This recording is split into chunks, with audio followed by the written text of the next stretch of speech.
Hello and welcome on board the Red Sea Aggressor IV. This video is of my 1 week diving liveaboard safari from the 17th to 24th of May 2025. We eventually sailed out of Port Ghalib, which is near Marsa in Egypt, on Sunday the 18th of May. The wind was very strong all week and that impacted some of the dive sites that we were able to access, but it was still a great trip on a really nice boat. Let's start with a look around the boat and the main areas. Firstly, and perhaps most importantly, the dive deck. There are 2 rinse tanks and 2 hot showers for after diving. The kit area on this boat is nice and spacious, which makes getting ready pretty easy. You've got good benches, the usual basket arrangement for storing your smaller items. There are 2 camera stations, a ton of charging stations, a washing machine and a dryer. They provide hot towels for you after each dive. And there are 2 toilets and shower rooms on this deck too. The deck crew is so attentive and on hand at every step to help with zips, BCDs. They rinse your suit afterwards and they even dry it and put it back on your tank ready for the next dive. Moving inside from the dive deck, there's the boutique shop.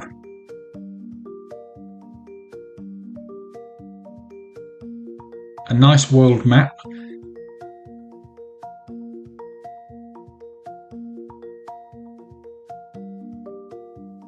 And the main bedroom area. On this boat they call the bedrooms staterooms, and they certainly are pretty nice and spacious. There are stairs up and down here, up to the salon, down to the dining room, and that's where we're going next. Another really important area on this boat, and very comfortable, is the dining room. The food was amazing all week. Plentiful, not wasteful, there was always a choice, and if you couldn't see something that you wanted, all you had to do was ask and it appeared. Moving back up past the dive deck and the main bedrooms, you'll find the upper deck, which has some nice seating, and the main salon where you can chill between dives, and all the dive briefs are held in here as well. Snacks are served in the area at the back, in between dives. At the front of this level were a few bedrooms and the master stateroom, which is a panoramic view room. And there's another water dispenser as well as the route information for whichever trip you're on.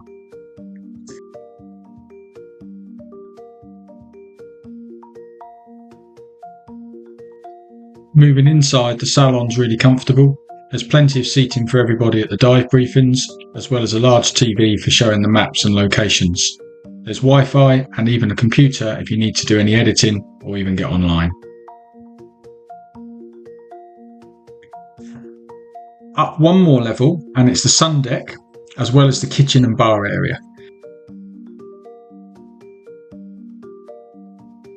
It was nice to have a good coffee machine, and also beer and wine were included all week, although not until after the diving was done for the day.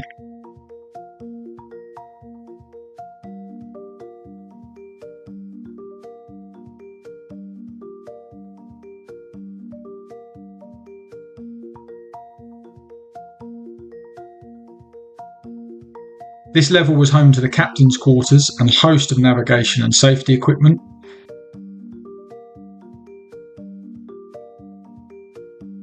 And in front of the bridge are the jacuzzis, which we got fired up at Daedalus for a few hours, which made for a nice little break. Finally, it's up again to the top deck or fly deck with the fly bridge for the captain, as well as sun loungers for the guests and a great view for everyone.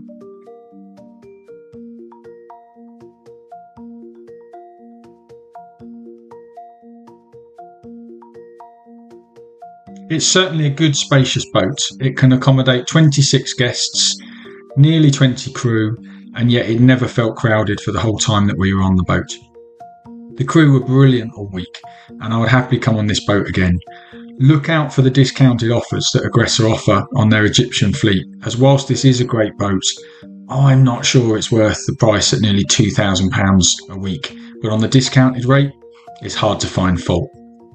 Enjoy the rest of the video. And if you fancy this boat, have a look for it. It's certainly worth a recommendation.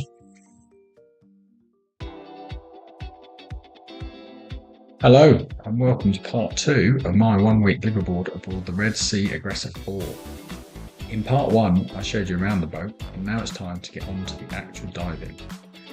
or at least it would be if we'd done some. I mentioned about the wind that affected the whole week, and there were real concerns on the Sunday that we may not sail at all.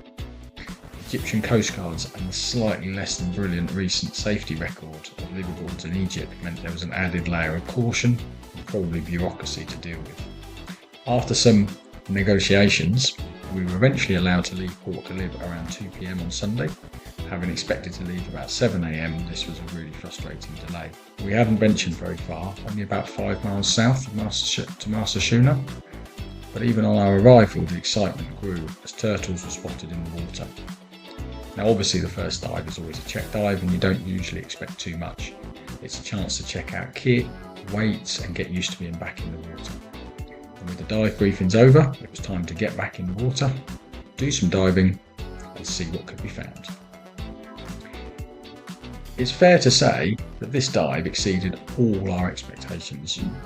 Alongside the usual lionfish, porcupine fish and moray eels, there was a nice scorpion fish to be seen, and unusually a cuttlefish that appeared out of nowhere and put on a good show for a few minutes.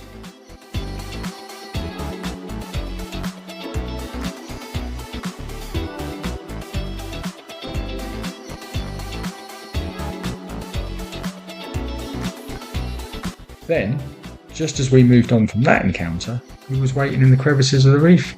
Mr. Octopus, very active and dazzled us all with his colour changes.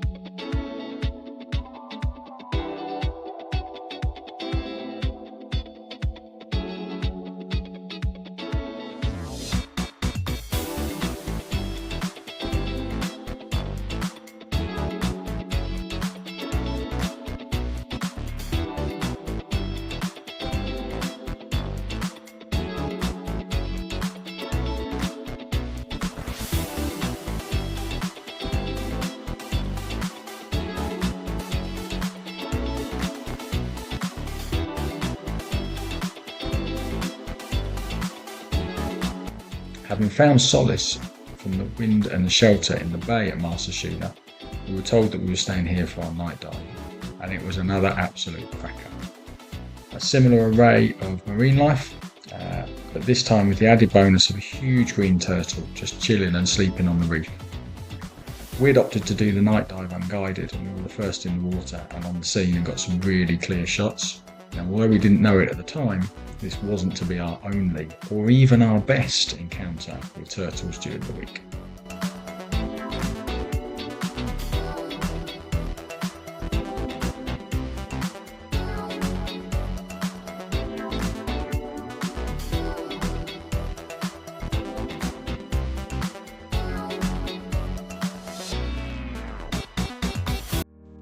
Waking up on day 2 of diving brought a fresh sense of optimism, but that optimism was soon dashed with the continuation of the wind. Fortunately, Marsa Shouna is set in a bay and gave us some protection from that and allowed us to get back in the water and make the best of what we'd got. And boy, had we got a lot. Green turtles everywhere. In the seagrass, on the reefs, with the jellyfish,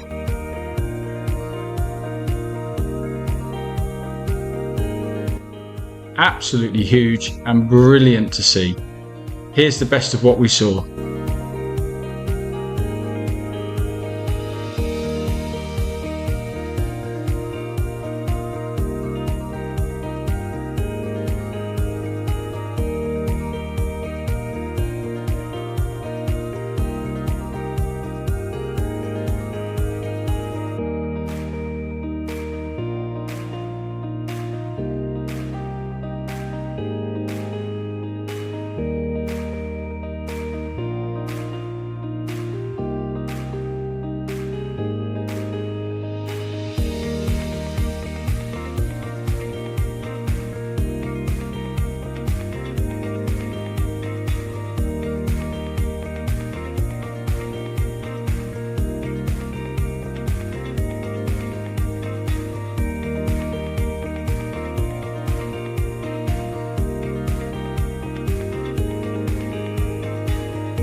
Towards the end of the second dive today, there was a nice encounter with a scorpionfish moving around the reef, and whilst I've seen many of these in the past, I'm not sure I can remember seeing one moving before.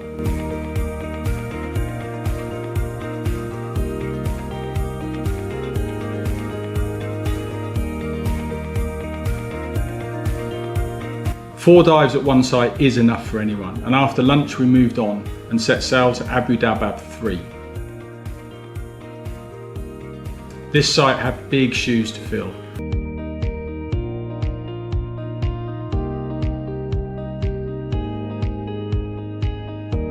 And whilst the variety of marine life may not quite have lived up to Marsa Shouna, the coral was particularly interesting.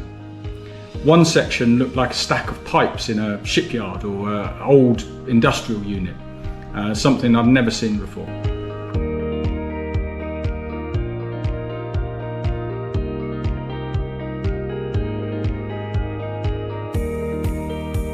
After a nice dive here, we moved a short distance again to Shab Marsa Alam for our night dive.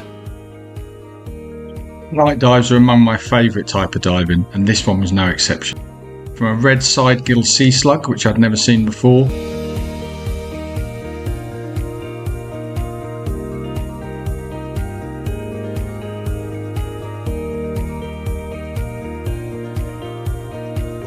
and a great shot of a scorpionfish at the end with some really nice lighting. Talking of lighting, one of my favourite shots from the whole trip was where the lights from the other divers framed my wife in the entrance of a cave, providing the perfect silhouette. That's the best of the first 2 days of diving. I hope you enjoyed watching it as much as I enjoyed making it, and especially filming it. In part 3, coming up soon, we dive with dolphins and more turtles, and in part 4 I'll be spilling the beans on whether we did or did not make it to Daedalus Reef to dive with sharks. So keep your eyes peeled for those parts coming up soon, and if you like what you've seen so far, hit the like button, maybe subscribe, and I'll share some more stuff with you soon. Supposed break in the wind meant an overnight sailing to Fury Shoal and an early morning arrival at a reef called Shab Sataya.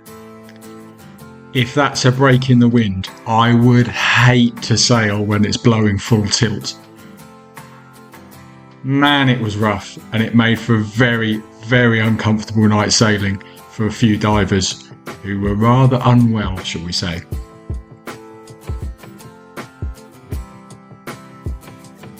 Arriving early and into the water for the first dive of the day served up the week's first nudibranch. As you can imagine, the macro enthusiasts got very excited.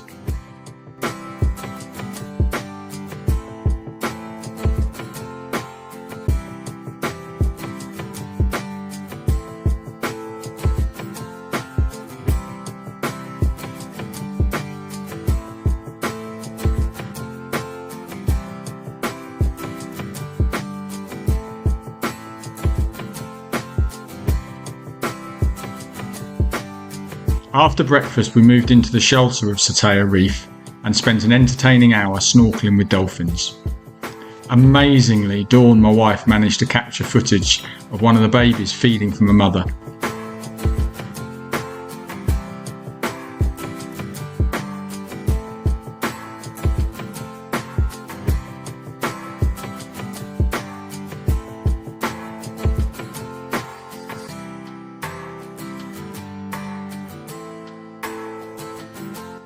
And at times you could even hear them communicating.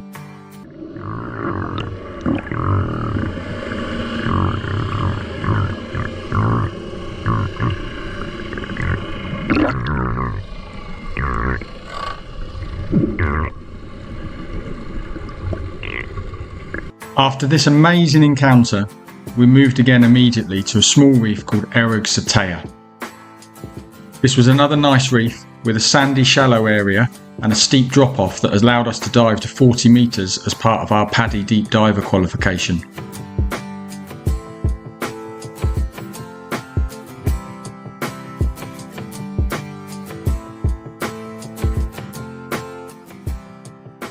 On the way back, we had a really nice encounter with a hawksbill turtle in the shallow, light water around a nice rock pinnacle.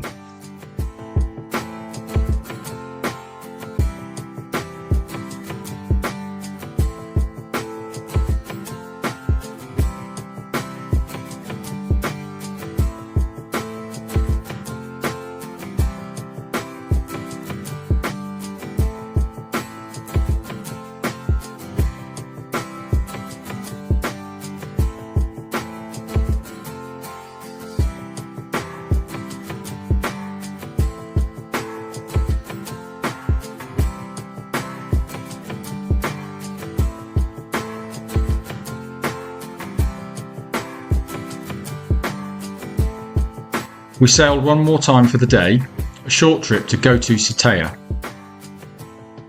It was fair to say that our best diving had been done for the day. With the dolphins and the hawksbill, there really wasn't a lot else to see. A nice Spanish dancer and some feathered stars on the night dive were the best of the rest.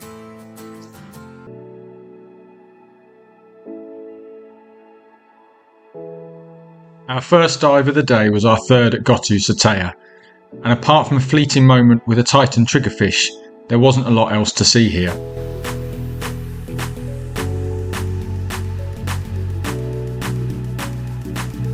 So we made the short but very rough crossing to Sharp Claudia.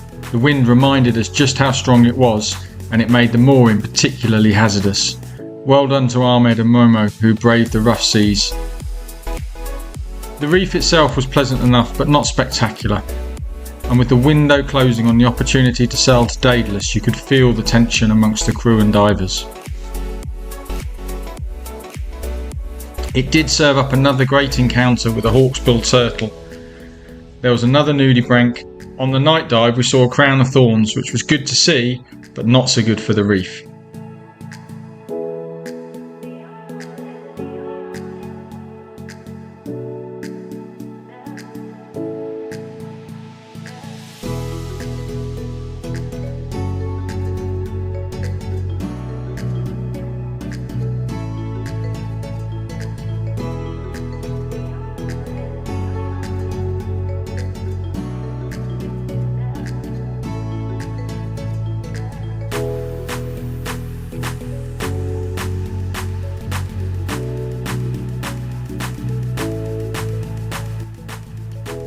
At dinner it was announced we would go to Daedalus, and the mood lifted in an instant. It was safe enough to sail overnight to arrive first thing in the morning for 3 dives on the penultimate day. Advice was given to take travel sickness, and a box was left in the salon. Some did, some didn't, and some had a rough night irrespective.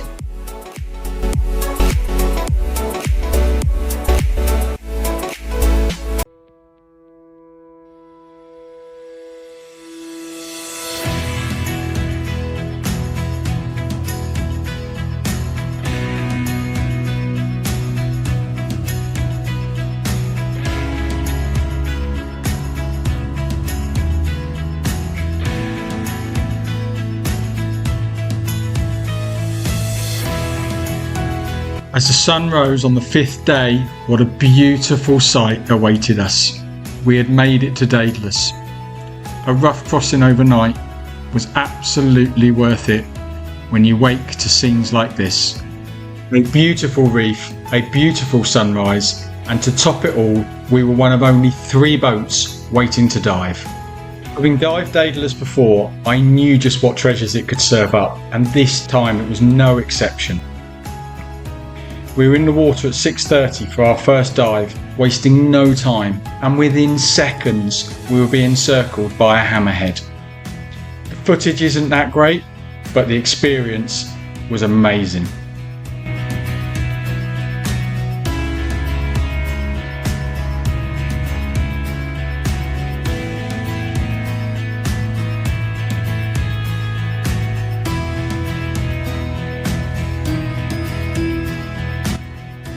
Daedalus is an awesome reef, and it's easy to forget when you have such great pelagic encounters that it has a softer side too when you're drifting along the walls.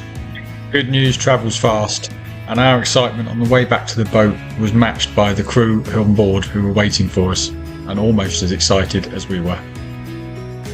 Our second dive of the day also served up some fantastic sights. From a Napoleon dancing in the sunlight,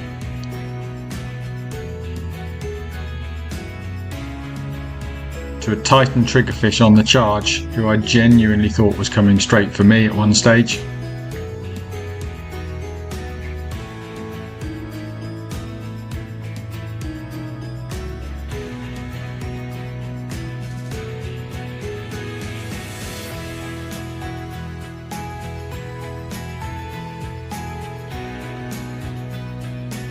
And what we think was a longimanus saw an oceanic whitetip, but again was just a little bit too deep to see clearly. With one dive remaining, hopes were high of encountering something big, and they don't come much bigger than a Manta Ray. Towards the end of the dive, there was one circling around the boat, and it made for some fantastic footage. With special thanks to Leah for what you're about to see, who was far better positioned to capture the true beauty way better than my video did.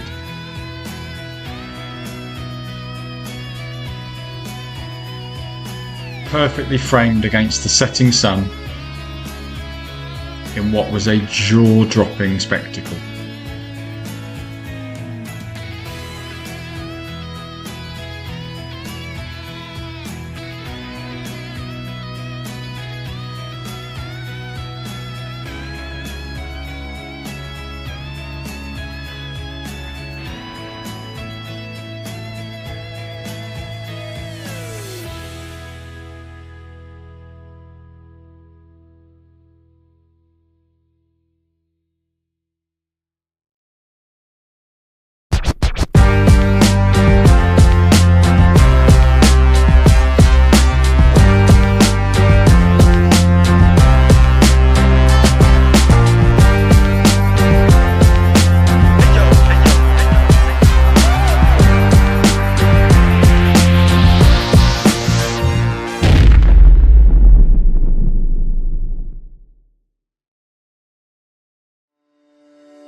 With Daedalus behind us, literally, it was sadly time to start our last day of diving. We were off to another reef that I'd previously really enjoyed and had high hopes for, and we were visiting Elphinstone. Elphinstone can be susceptible to wind and strong currents, and so it proved during this dive. We had planned to drift dive down one of the walls to be picked up at the other end of the reef, but during the dive this proved not to be possible with the currents being so strong in the wrong direction. Instead, we explored the South Plateau, and whilst the diving was nice, it wasn't quite as good as I remembered it from before. The coral is good and healthy,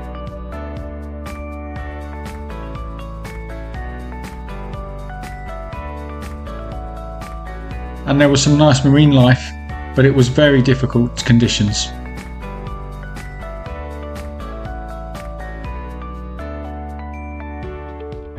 When the dive was over, the strong current and surface swell made exiting the water very difficult indeed.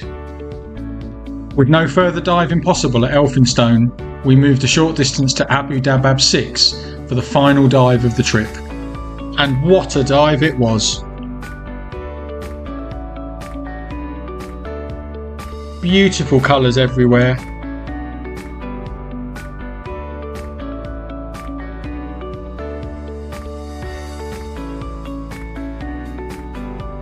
One final swim with a turtle.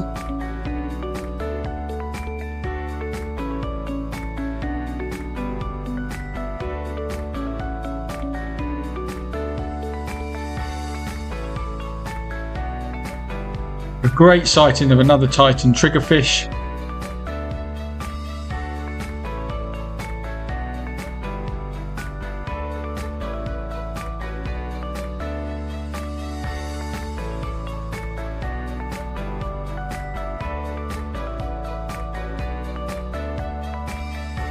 And just colours and corals at every turn, at every part of the dive.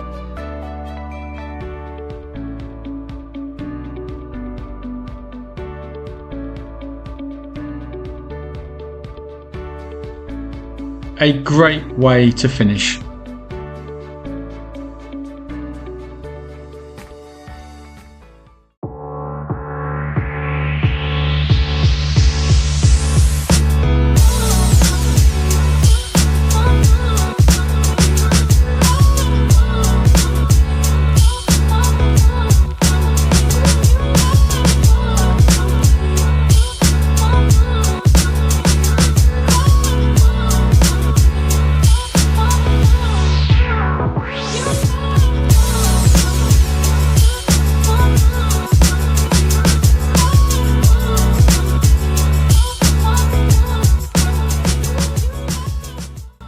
That really is the end.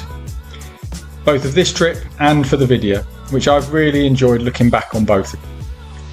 It was a wonderful trip, and although the weather did make parts of it difficult, the boat, the Red Sea Aggressor IV, the diving, and especially the crew gave us a brilliant time.